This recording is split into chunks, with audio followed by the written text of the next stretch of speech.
Hello बच्चों, स्वागत है आप सभी का हमारे YouTube channel RP online classes में। मैं आरपी यादव आज का इस क्लास में 11th क्लास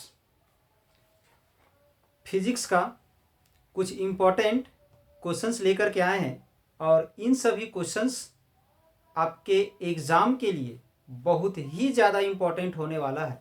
ठीक है, तो अगर आप 11th क्लास फिजिक्स से रिलेटेड कोई एग्ज़ाम देने वाले हैं तो इन क्वेश्चंस को एक बार ज़रूर देखें ताकि आपका आने वाले समय में जो भी एग्ज़ाम हो उसमें मार्क्स थोड़ा सा बेहतर हो सके।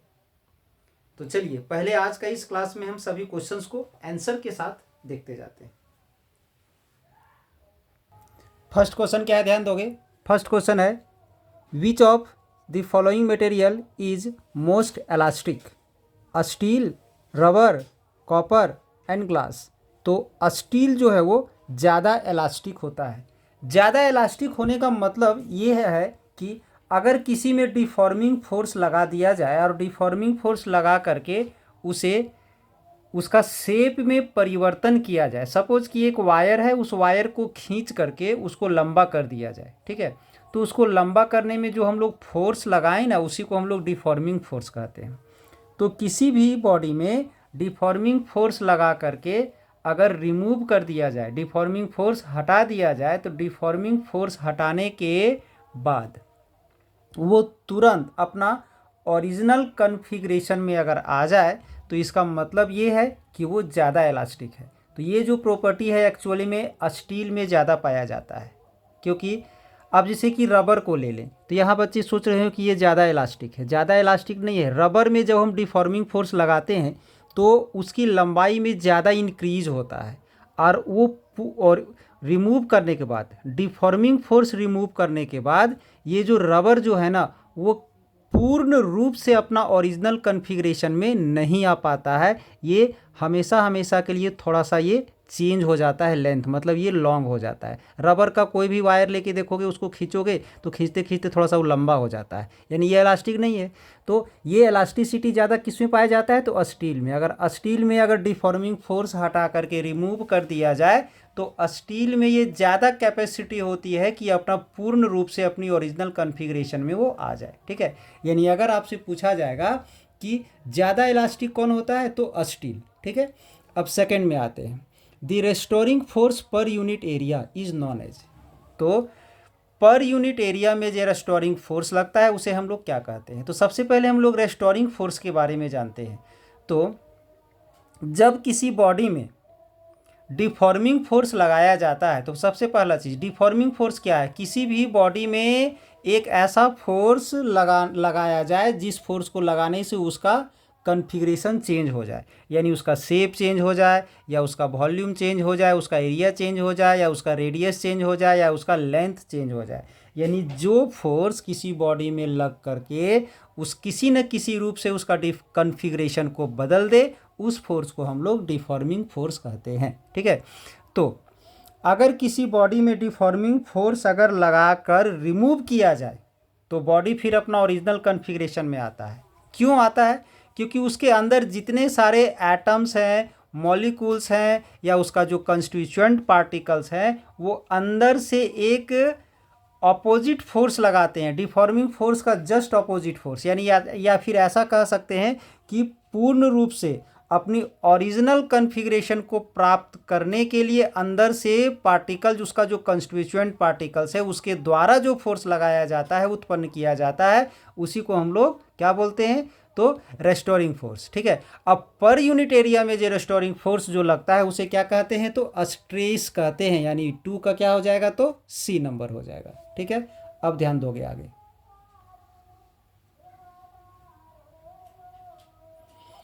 3 number, elastic modulus, the only elastic modulus that applied to fluid is, उसे क्या बोलते हैं, तो उसे हम लोग बल्क मॉडुलस कहते हैं। ठीक है, तो इस क्वेश्चन को समझने से पहले हम लोग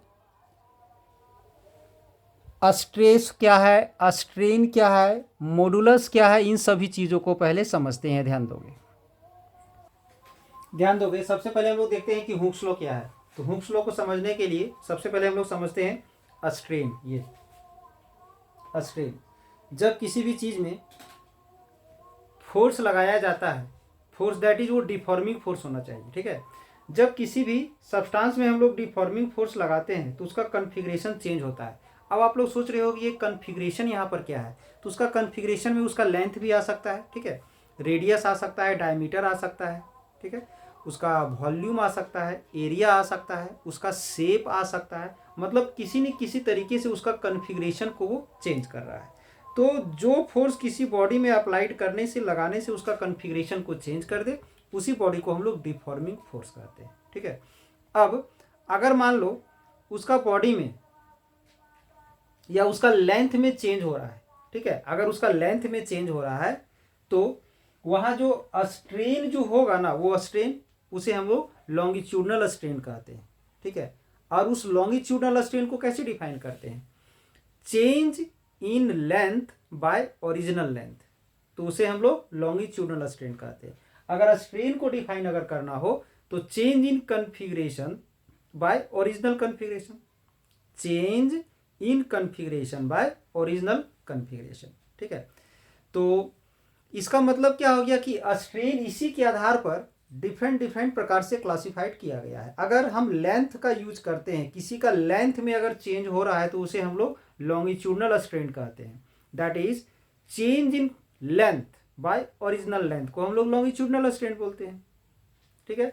अब ये स्ट्रेस क्या है, तो अभी स्ट्रेस बताया गया था आप लोग को, जब किसी बॉडी में डिफॉर्मिंग फोर्स लगाते हैं तो उसका कन्फिग्रेशन चेंज होता है, फिर डिफॉर्मिंग फोर्स को हम हटा देते हैं तो उसका अंदर से जो फोर्स उत्पन्न होता है अपने आप, उसको ओरिजिनल कन्फिग्रेशन में ले जाने के लिए, उसी फोर्स को हम लोग रेस्टोरिंग फोर्स कहते हैं, ठीक है। और पर यूनिट एरिया में जो रेस्टोरिंग फोर्स लगता है उसे हम लोग स्ट्रेस कहते हैं, ठीक है।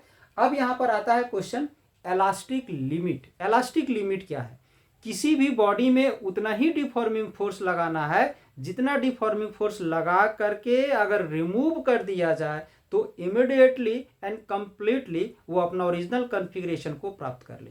तो उस मैक्सिमम फोर्स को, जितना मैक्सिमम फोर्स ऐसा करने से वो ओरिजिनल कॉन्फ़िगरेशन प्राप्त कर लेता है, उस मैक्सिमम फोर्स को हम लोग उसका इलास्टिक लिमिट कहते हैं। अगर इलास्टिक लिमिट से ज़्यादा फोर्स लगा दिया जाए तो हो सकता है वो अपना ओरिजिनल कॉन्फ़िगरेशन को पूर्ण रूप से प्राप्त नहीं कर पा रहा होगा डिफॉर्मिंग फोर्स हटाने के बाद, ठीक है। यानी इलास्टिक लिमिट का मतलब क्या हो गया कि वो मैक्सिमम फोर्स, जितने मैक्सिमम फोर्स को उसमें लगा करके हटा लिया जाए तो अपना वो इमीडिएटली एंड कंप्लीटली अपना ओरिजिनल कॉन्फ़िगरेशन को अपना वो प्राप्त कर लेता है, ठीक है। तो उसका इलास्टिक लिमिट होता है, ठीक है। तो किसी भी बॉडी के लिए इलास्टिक लिमिट के अंतर्गत उसका जो स्ट्रेस होता है वो स्ट्रेन का डायरेक्टली प्रोपोर्शनल होता है, इसी को हम लोग हुक्स लॉ कहते हैं, ठीक है। तो ध्यान दोगे, Hooke's law states that with in the elastic limit, Hooke's law states that within the elastic limit the stress applied to a material is directly proportional to the strain produced, ठीक है। तो हम लिख सकते हैं stress is the directly proportional to strain, यहाँ पर proportional का साइन को हटा के इक्वल टू यानी कांस्टेंट अप्लाई कर दिए हैं, इस कांस्टेंट को ही हम लोग बोलते हैं मॉडुलस ऑफ इलास्टिसिटी। अगर आपका क्वेश्चन आता है हुक्स लॉ तो आपको इतना ही लिखना है, ठीक है। अब इसके बाद हम types of the modulus of elasticity में देखते हैं। अगर आपसे पूछा गया है हुक्स लॉ तो इतना ही लिखना है, ठीक है। हम इसके आगे बता रहे हैं कोई नए क्वेश्चंस के लिए। अब हम लोग क्या देखेंगे, तो types of modulus of elasticity, ध्यान दोगे। Types of modulus of elasticity क्या है, तो ऐसे तो mainly 3 types of the modulus of elasticity है हमारा ये, ठीक है। ये यंग्स मॉडुलस, बल्क मॉडुलस, शेर मॉडुलस, और इसी में एक है मॉडुलस ऑफ रिजिडिटी। ये दोनों सेम चीज है, ठीक है। ये दोनों सेम चीज है, ध्यान दोगे। इन दोनों को जी से रिप्रेजेंट किया जाता है।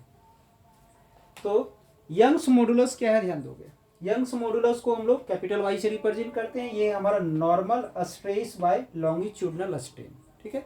Normal stress by longitudinal strain. तो ये जो नॉर्मल स्ट्रेस है ये पढ़े होगे तो फोर्स बाय एरिया होता है, फोर्स बाय एरिया या एरिया ऑफ क्रॉस सेक्शन, ठीक है। जैसे कि ये एक रॉड है, ठीक है, तो इसको हम लोग ये जो सर्कल यहाँ दिख रहा है ना, इसको हम लोग क्रॉस सेक्शन बोलते हैं। तो ये है मेरा एरिया ऑफ क्रॉस सेक्शन जो पाई आर स्क्वायर हो सकता है, ठीक है। सर्कल है तो पाई आर स्क्वायर हो सकता है।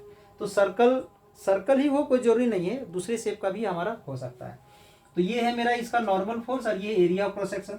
लॉन्गिट्यूडनल स्ट्रेन क्या होता है, तो चेंज इन लेंथ और ओरिजिनल लेंथ, ये ठीक है। इसके बारे में डिटेल में हम अलग से वीडियो में बता रखे हैं, ठीक है। इसके बाद यहाँ पर नॉर्मल स्ट्रेस और ये है वॉल्यूमेट्रिक स्ट्रेन। तो ये एक्चुअली क्या है, ये किसी लिक्विड या गैस में हमारा अप्लाइड होता है, ठीक है। तो ध्यान दोगे, ये जो है हमारा, ध्यान दोगे, ये जो है सपोज कि ये एक स्फीयर है, मान लेते हैं ये एक स्फीयर है, ठीक है। अब इसमें अगर हम नॉर्मल फोर्स लगाएंगे तो इसका नॉर्मल फोर्स कैसा होगा, नॉर्मल फोर्स इसका चारों तरफ से नॉर्मल फोर्स होगा इस प्रकार से।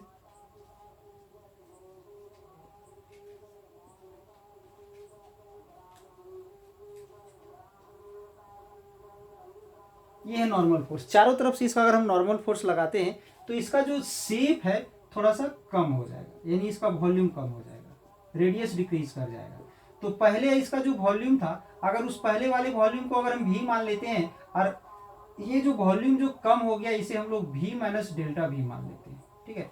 तो चेंज इन वॉल्यूम में क्या आ गया, डेल्टा भी, चूंकि डिक्रीज कर रहा है ना यहाँ पर, इसलिए हम लोग यहाँ पर माइनस लेके चल सकते हैं। देखिए यहाँ पर क्या होगा, यहाँ पर हो जाएगा एफ बाई ए, ठीक है।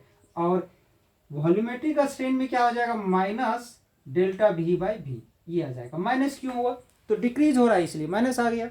अब ये है हमारा जी शेयरिंग स्ट्रेन या शेयरिंग स्ट्रेस या स्ट्रेन। तो इसमें क्या होता है, F by a force by area, और ये हमारा होता है थीटा। क्या होता है थीटा, सो ध्यान दोगे, अगर इस प्रकार का शेप का कोई ऑब्जेक्ट है,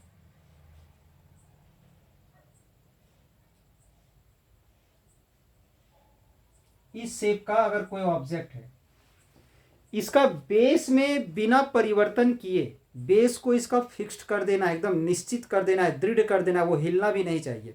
और इसका ये वर्टिकल वाल जो है, ये वर्टिकल सपोज वर्टिकल, इसका यहाँ पर एक फोर्स लगाएंगे टेंजेंशियल फोर्स, ये थोड़ा सा बैंड कर जाएगा। तो बैंड करने के बाद ये जितना एंगल से जो बैंड करता है ना, उसी एंगल को हम लोग क्या बोलते हैं यहाँ पर, तो शेयरिंग स्ट्रेन बोलते हैं। तो यानी इसका जो वर्टिकल वाल जितने एंगल से बैंड कर जाता है, उसी एंगल को हम लोग क्या बोलते हैं, तो शेयरिंग स्ट्रेन बोलते हैं, जो कि थीटा है, ठीक है। ऐसे ही इसको डिटेल पूर्वक हम बताए हैं, तो इसको डेल्टा एल, ये सा डेल्टा एल बाई एल भी लिखा गया है यहाँ पर। तो हमारा ये मेनली बताने के कारण क्या है, तो ध्यान दोगे, सॉलिड जो है ना, सॉलिड्स में ये जितने type of the modulus of elasticity है, ये सभी हो सकते हैं। सॉलिड्स में यंग्स मॉडुलस भी हो सकता है, बल्क मॉडुलस भी हो सकता है, ठीक है, शेयर मॉडुलस भी हो सकता है, और ये हमारा मॉडुलस ऑफ रिजिडिटी वही चीज़ है, वो भी हमारा हो सकता है। क्योंकि चेंज इन लेंथ सॉलिड में तो हो ही सकता है, चेंज इन वॉल्यूम सॉलिड में हो सकता है, ठीक है। इसके बाद ये सॉलिड ही तो है जो हमारा बेंड कर रहा है, मतलब ये तीनों चीज़ में, सॉलिड में ये तीनों प्रकार का चेंजिंग हमारा हो सकता है, मतलब तीनों प्रकार का मॉडुलस ऑफ इलास्टिसिटी हमारा सॉलिड में पॉसिबल है। अब आ जाते हैं हम लिक्विड में, ठीक है। तो लिक्विड का लेंथ, ये लेंथ जिसका इंक्रीज करता है उसमें ना होता है हमारा ये, तो लिक्विड का लेंथ इंक्रीज नहीं करता है। हाँ, वॉल्यूम हो सकता है, ये वॉल्यूम जो बताए वॉल्यूम हमारा हो सकता है, ठीक है। इसलिए ध्यान दोगे, यहाँ पर जो लिक्विड जो दिख रहा है उसमें सिर्फ बल्क मॉडुलस हमारा हो सकता है, ठीक है। उसी प्रकार से गैस का सिर्फ वॉल्यूम चेंज हो सकता है, लेंथ चेंज नहीं होता है, वो बेंड नहीं कर सकता है। इसलिए लिक्विड हो या गैस हो, इन दोनों में बल्क मॉडुलस ही होता है, ठीक है। उसी लिक्विड और गैस को हम लोग फ्लूइड कहते हैं। फ्लूइड जहां भी लिखा हुआ रहेगा ना, समझना पड़ेगा कि वो लिक्विड या गैस दोनों के बारे में जिक्र किया जा रहा है, ठीक है।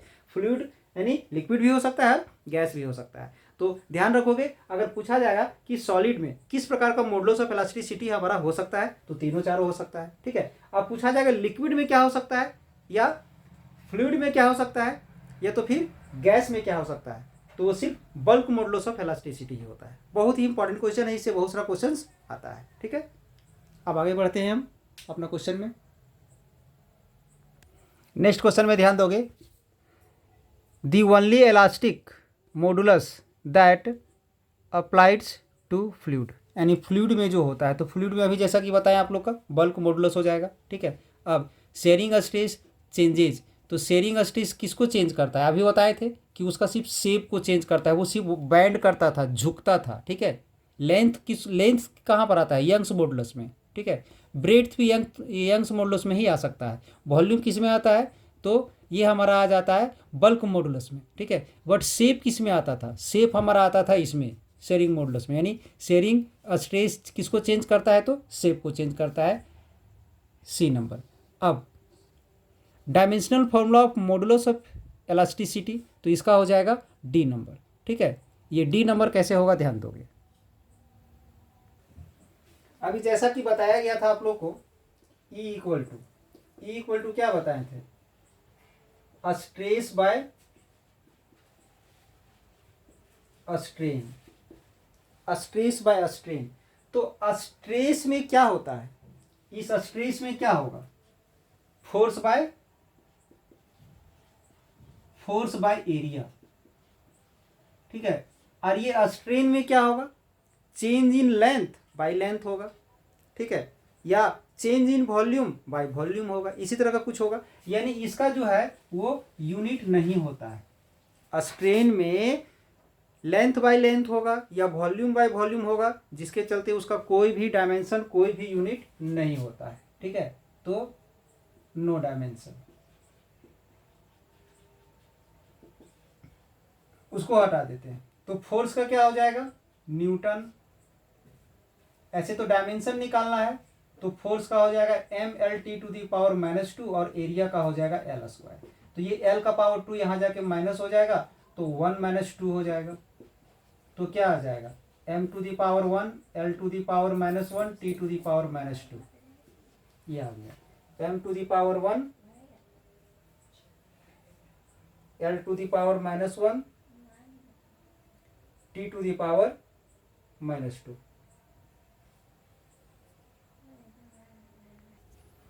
यानी यहाँ पर क्या हो जाएगा, डी नहीं होगा, इसका हो जाएगा बी नंबर।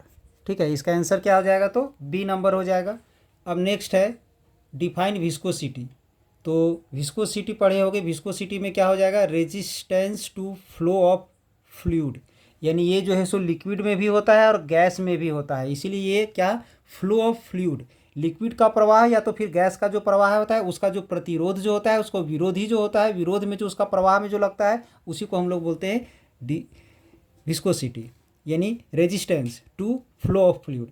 लिक्विड के फ्लो में या गैस के फ्लो में जो प्रतिरोध जो लगता है ना, उसी को हम लोग बोलते हैं विस्कोसिटी, यानी इसका सी नंबर हो जाएगा।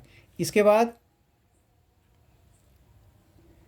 What is the unit of coefficient of viscosity, तो इसका हो जाएगा newton second per metre square.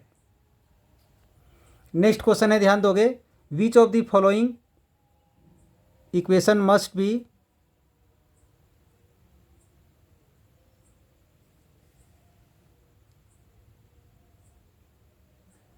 परफंक्शनली satisfied while dealing with fluid flow problem. यानी निम्न में से कौन सा समीकरण द्रव प्रवाह कई समस्याओं से निपटने के दौरान क्या आपको पूरी तरह से संतुष्ट होना चाहिए। यानी यहाँ पर ध्यान दोगे, दिया हुआ है फर्स्ट में Newton's third law, law of conservation of momentum, continuity of equation और Newton second law.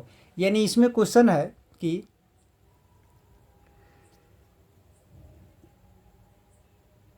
Fluid flow, यानी कोई भी फ्लूइड फ्लो में, जैसे कोई भी पाइप से अगर कोई फ्लूइड फ्लो हो रहा है, सपोज हम एक लिक्विड ही ले लेते हैं, लिक्विड अगर फ्लो कर रहा है, तो इसमें कौन सा लॉ लागू हो सकता है। तो इसमें कंटिन्यूटी इक्वेशन आप लोग पढ़े होंगे, बर्नौलीज थ्योरम से जस्ट पहले आप लोग कंटिन्यूटी इक्वेशन पढ़े होंगे।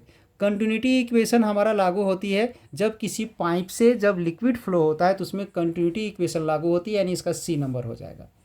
9 है hydraulic breaks work on the basis of, तो इसमें पास्कल लॉ लागू होती है, यानी इसका हो जाएगा B number.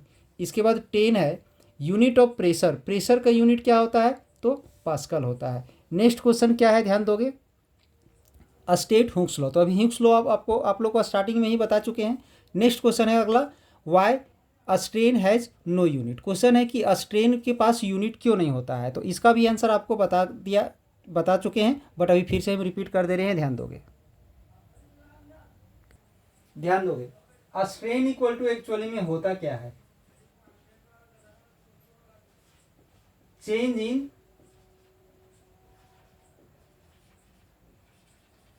In configuration divided by original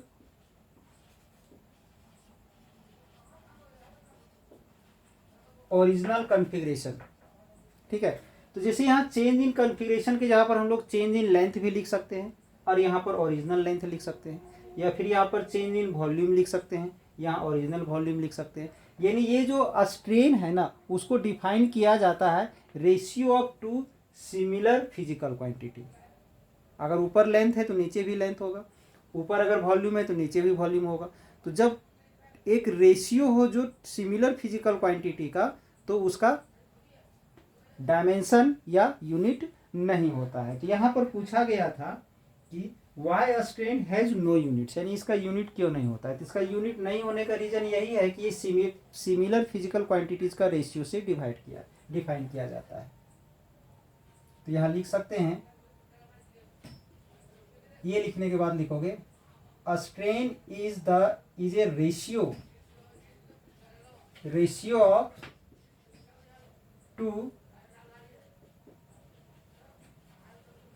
similar physical quantities, therefore a strain has